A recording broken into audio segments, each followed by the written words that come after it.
हरे कृष्णा। शिव भक्ति सागर में सभी भक्तों का स्वागत है। आज श्री कृष्ण जन्माष्टमी का त्योहार है और आज के दिन भगवान श्री कृष्ण का जन्म हुआ था। भाद्रपद कृष्ण अष्टमी को श्री कृष्ण जन्माष्टमी कहते हैं, क्योंकि यह दिन भगवान श्री कृष्ण का जन्म दिवस माना जाता है। इसी तिथि की घनघोर अंधेरी रात को रोहिणी नक्षत्र में मथुरा के कारागार में वसुदेव की पत्नी देवकी के गर्भ से भगवान श्री कृष्ण ने जन्म लिया था।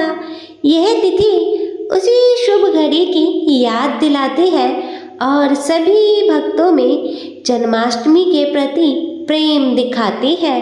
जन्माष्टमी के दिन भगवान श्री कृष्ण की जन्म संबंधी कथा आज हम इस वीडियो में श्रवण करेंगे, जिसे सुनने से भक्तों को मोक्ष की प्राप्ति होती है।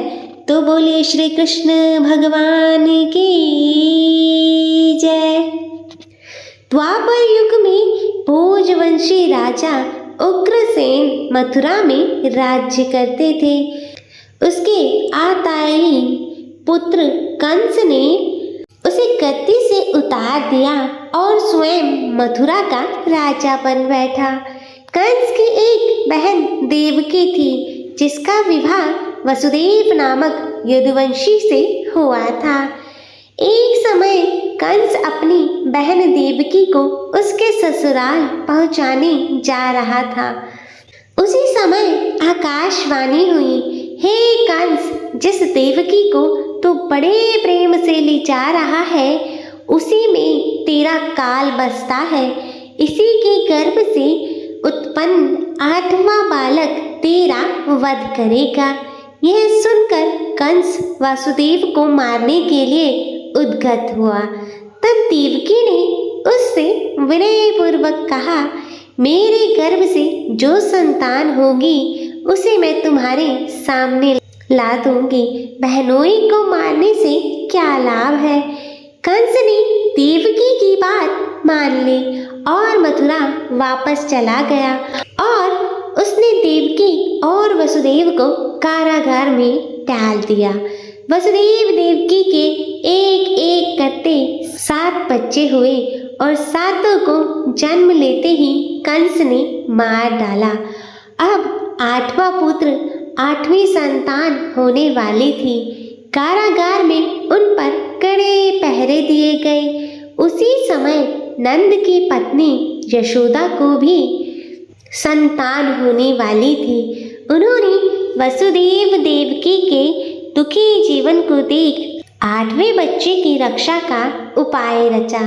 जिस समय वसुदेव देवकी को पुत्र पैदा हुआ, उसी समय संयोग से यशोदा के गर्भ से एक कन्या का जन्म हुआ, जो और कुछ नहीं सिर्फ माया थी। जिस कोठरी में देवकी वसुदेव कैद थे, उसमें अचानक प्रकाश हुआ और उनके सामने शंख, चक्र, गदा, पद्म धारण किए चतुर्भुज भगवान प्रकट हुए।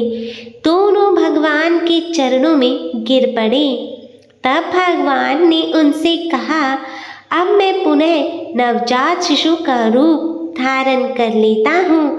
तुम मुझे इसी समय अपने मित्र नंद जी के घर वृंदावन में भेज आओ और उनके यहाँ जो कन्या जन्मी है उसे लाकर कंस के हवाले कर दो।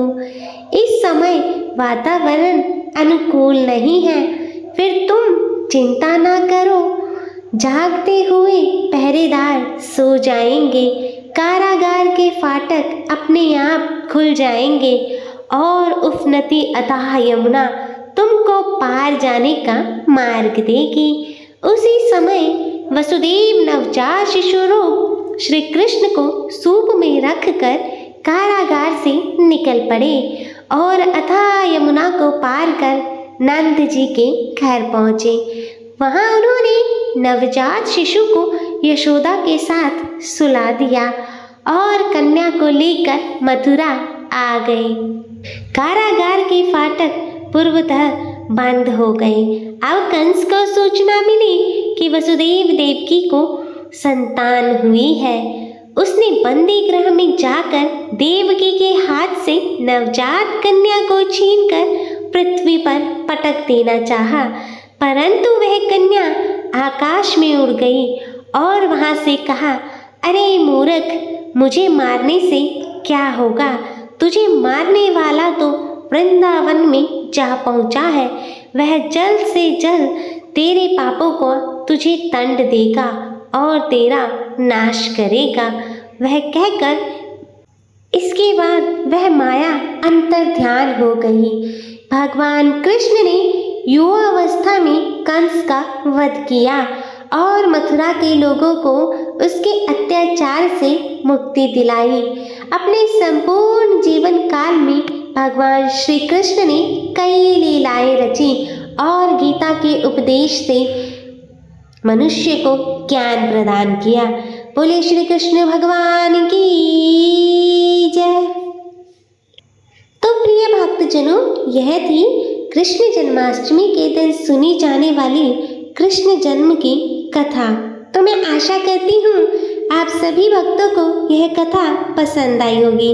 वीडियो अच्छी लगे तो इसे लाइक करें और शेयर करें और चैनल को सब्सक्राइब कर नोटिफिकेशन बेल को और जरूर ऑन करें। जय